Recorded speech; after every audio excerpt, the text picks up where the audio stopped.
Oke, halo. Kembali lagi bersama saya, Johannes Aksana Putra di Pelajaran Informatika. Pada hari ini kita akan membahas mengenai cybercrime dan cyber security. Nah, tujuan pembelajaran kita hari ini adalah kita akan menganalisis penerapan prinsip dasar keamanan cyber. Nah, kita harus lihat dulu dari definisi dari kejahatan cyber. Nah, kejahatan cyber itu apa sih? Cybercrime atau kejahatan cyber adalah tindakan kejahatan yang memanfaatkan teknologi komputer dan jaringan internet untuk melakukan peretasan, pencurian, penipuan, penyebaran virus, dan tindakan kriminal lainnya. Nah, cybercrime itu intinya ya menggunakan atau memanfaatkan teknologi komputer dan jaringan internet untuk melakukan kejahatan seperti itu. Jenis-jenisnya ada banyak, dan kita akan bahas satu persatu secara ringkas saja. Yang pertama ada hacking. Nah, hacking itu sendiri adalah tindakan menerobos komputer milik orang lain, seperti itu. Nah, hacker itu adalah orang yang gemar untuk mengulik komputer, punya keahlian untuk membuat dan membaca program tertentu, dan terobsesi dengan sistem keamanannya. Jadi, orang yang gemar mengulik komputer nih, dan suka ya dalam kata kutip menerobos komputer milik orang lain seperti itu. Kemudian malware, malware itu sendiri adalah program jahat ya. Jadi jenis serangan cyber ini adalah melibatkan pengiriman program jahat ke sistem atau ke jaringan target dengan tujuan untuk mengambil kendali dan merusak data. Nah, contoh dari malware itu ada virus, worm, trojan, dan ransomware. Nah, di PPT ini tidak akan dijelaskan perbedaan antara keempatnya, tetapi silakan kamu cari sendiri jika kamu tertarik untuk melihat perbedaan antara virus, worm, trojan, dan ransomware. Nah, kemudian ada phishing. Phishing itu sendiri adalah eh, tindakan kejahatan yang melibatkan pengiriman pesan atau email palsu yang menyesatkan target untuk memasukkan informasi pribadi atau login ke situs web palsu. Misalkan contoh kita bisa lihat di bawah, di situ ada situs web HTTP subsidi kuota online seperti itu ya. Jadi ketika misalkan di sini diklik, nanti akan diminta untuk memasukkan data pribadi seperti email dan password. Nah, ketika kamu masukkan data kamu, otomatis akun kamu nanti akan kehack gitu ya. Kemudian ada skimming.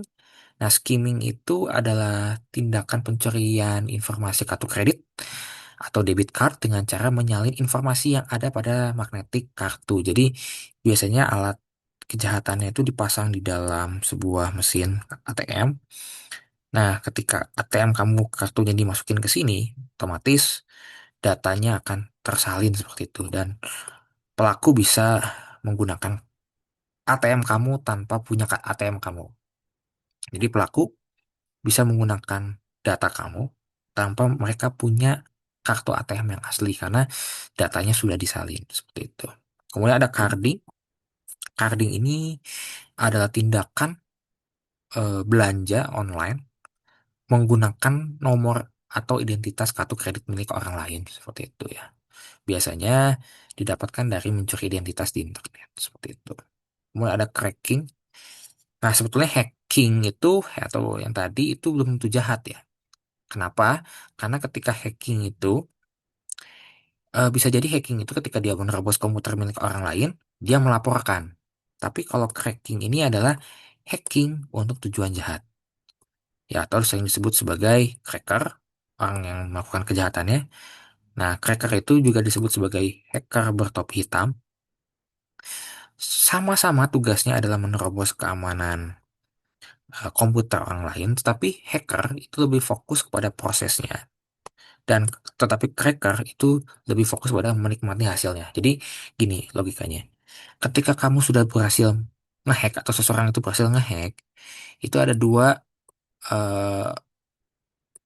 ada dua jalan.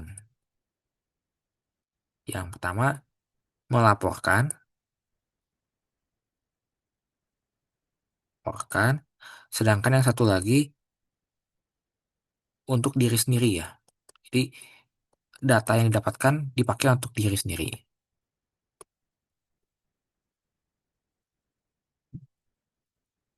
Nah, jadi misalkan kamu atau seseorang itu berhasil ngehack suatu akun misalkan ya, atau suatu instansi, jika datanya digunakan untuk diri sendiri, untuk kesenangan sendiri, maka itu adalah cracking.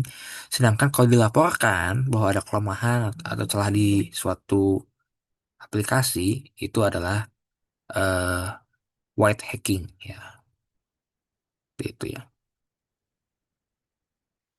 Nah, ada juga di phishing. Nah, di phishing itu adalah tindakan merubah website ya milik orang lain. Misalkan ini banyak terjadi juga di website-website pemerintah dan lain sebagainya. Berikutnya ada spamming. Nah, spamming itu adalah pengiriman berita atau informasi lewat email yang tidak dikehendaki. Jadi akan banyak email-email palsu, ya email-email yang spam itu masuk ke eh, sorry, bukan email palsu tapi email secara umum ya, itu masuk ke dalam email kamu sehingga memenuhi email kamu ya, seperti itu. Kemudian ada keylogger. Keylogger itu adalah program yang dapat merecord apa yang kamu ketikkan melalui keyboard atau mouse, seperti itu. Jadi misalkan beberapa keylogger itu bahkan mampu merecord ya website apa sih yang kamu akses, seperti itu. Jadi program yang dapat merecord apa yang kamu ketikkan. Ini banyak juga kejahatan seperti ini, terutama di tempat-tempat penyewaan komputer mungkin. Ya, jadi ada orang yang iseng memasangkan keylogger supaya ketika orang lain mengetik, gitu ya, orang lain mengetik eh, tanpa sadar apa yang mereka ketikkan itu tercatat seperti itu. Termasuk di dalamnya mematikan password. Tuh. Kemudian ada serangan DDoS. Serangan DDoS itu serangan dari singkatan dari Distribute Denial of Service ya. Adalah serangan yang melibatkan pengiriman lalu lintas internet yang berlebihan ke satu target. Misalkan seperti ini. Jadi ada satu server di sini. Satu server ini ada satu attacker yang punya banyak bot. Nah, bot ini bisa dianggap sebagai banyak komputer. Nah, komputer-komputer ini mengakses server. Nah, semakin banyak komputer yang mengakses server, maka otomatis server ini akan berat kan? Karena server ini berat, maka pengguna-pengguna normal ini tidak akan bisa mengakses servernya. Karena servernya sudah berat sama bot-bot palsu ini, sama attacker gitu ya. Gitu.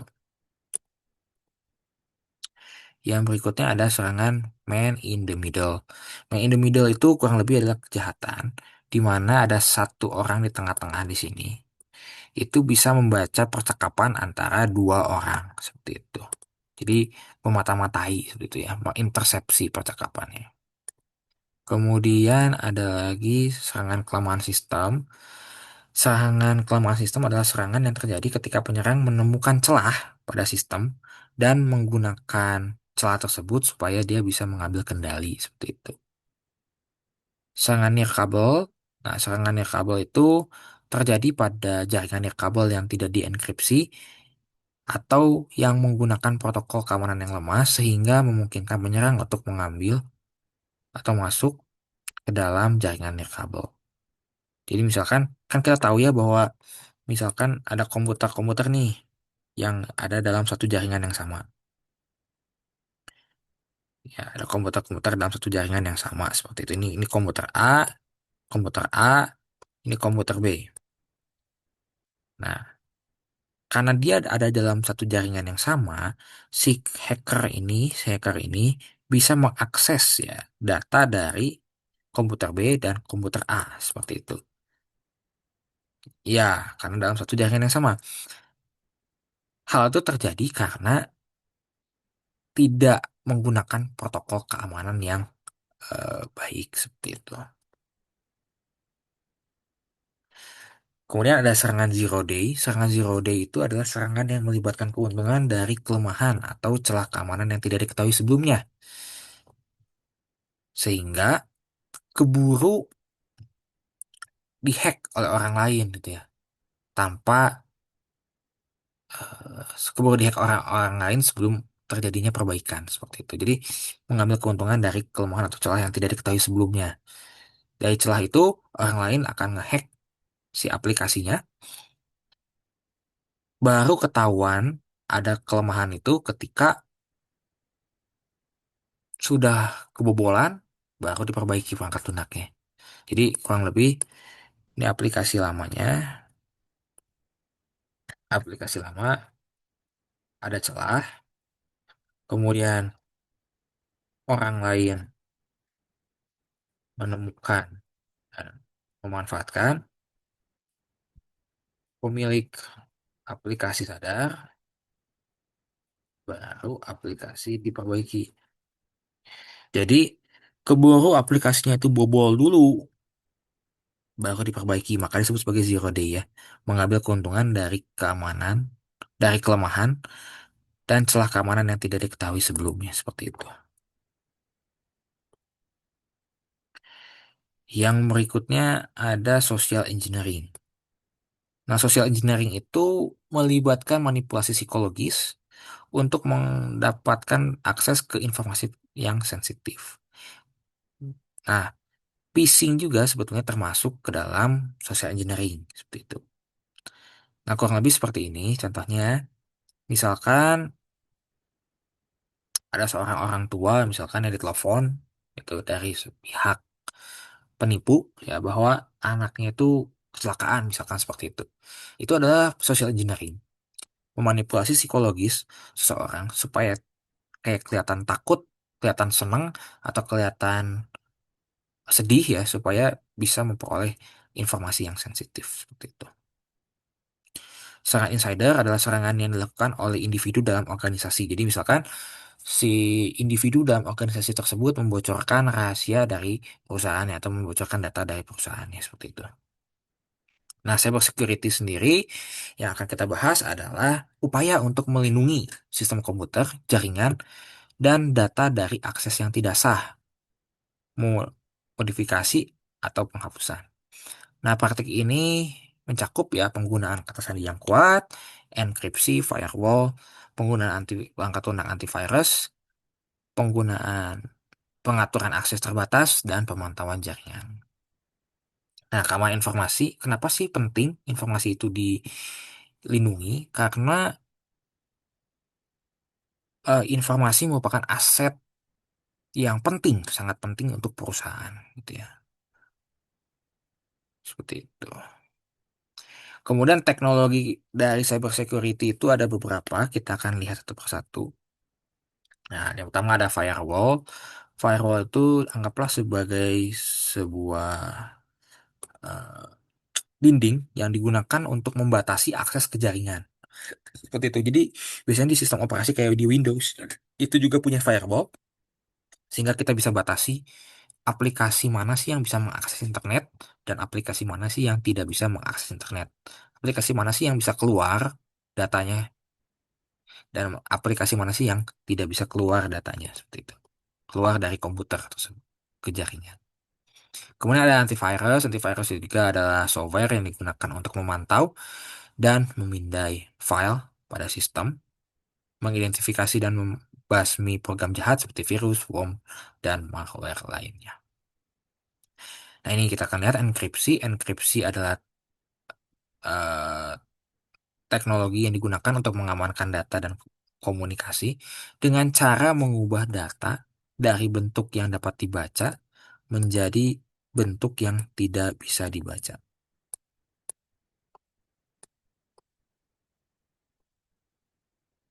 Nah, akses kontrol membatasi akses ke dalam sistem sehingga hanya orang-orang tertentu saja yang bisa mengaksesnya. Bisa di perusahaan itu terjadi seperti itu. Kemudian ada instruction detection system. Teknologi ini akan memantau aktivitas yang mencurigakan dan memberikan peringatan. Seperti itu. Kalau misalkan ada aktivitas nih yang mencurigakan nih, nah, dari sebuah aplikasi, ada pengguna yang mengakses gitu, tapi mencurigakan gitu. Nah, itu bisa diberikan peringatan. Kemudian ada penetration testing. Ini adalah tindakan untuk menguji keamanan dari sistem dengan mensimulasikan serangan cyber sehingga dapat mengidentifikasi celah keamanan seperti itu. Yang berikutnya ada Identity and Access Management. Teknologi ini digunakan untuk mengelola identitas dan akses pengguna ke dalam jaringan. Seperti itu. Nah, yang berikutnya ada Cloud Security. Cloud Security itu digunakan untuk mengamankan data yang disimpan dan diakses menggunakan cloud, mengenkripsi datanya dan memantau aktivitas pengguna, menerapkan kebijakan keamanan yang ketat. Seperti itu. Yang berikutnya ada User Behavior Analytics atau UBA, adalah teknologi yang digunakan untuk memantau perilaku pengguna, mengidentifikasi aktivitas yang mencurigakan dan berpotensi bahaya. Nah, ini yang berikutnya yang terakhir adalah enkripsi end-to-end, adalah metode pengiriman data yang mengenkripsi pesan di perangkat pengirim dan hanya dapat dibuka oleh penerima yang dituju. Ini yang digunakan di WhatsApp seperti itu. Jadi, untuk skemanya seperti ini, ada kunci publik dan kunci pribadi yang digunakan untuk mengamankan data. Awalnya, pengirim dan penerima harus membuat pasangan kunci publik dan pribadi. Nah, kunci publik adalah kunci yang dapat diberikan kepada siapa saja untuk mengirimkan pesan kepada pengguna. Sedangkan kunci pribadi adalah kunci yang hanya diketahui oleh pengguna, yang digunakan untuk mendeskripsikan pesan yang diterima oleh pengguna lain. Jadi misalkan pesannya itu yang awalnya ada yang namanya itu misalkan halo, ini di enkripsi, ini dienkripsi, prosesnya namanya diproses enkripsi menjadi misalkan aloha, aloh, misalkan jadi B C B A C, misalkan jadi seperti ini. Nah, dienkripsi misalkan seperti itu menggunakan kunci kunci publik untuk melakukan enkripsi. Nah, ini BCKD ini yang disimpan di server.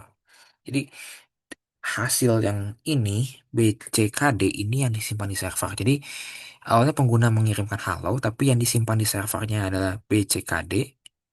Dan ketika didekripsi, ya, dekripsi menjadi halo lagi menggunakan halo lagi.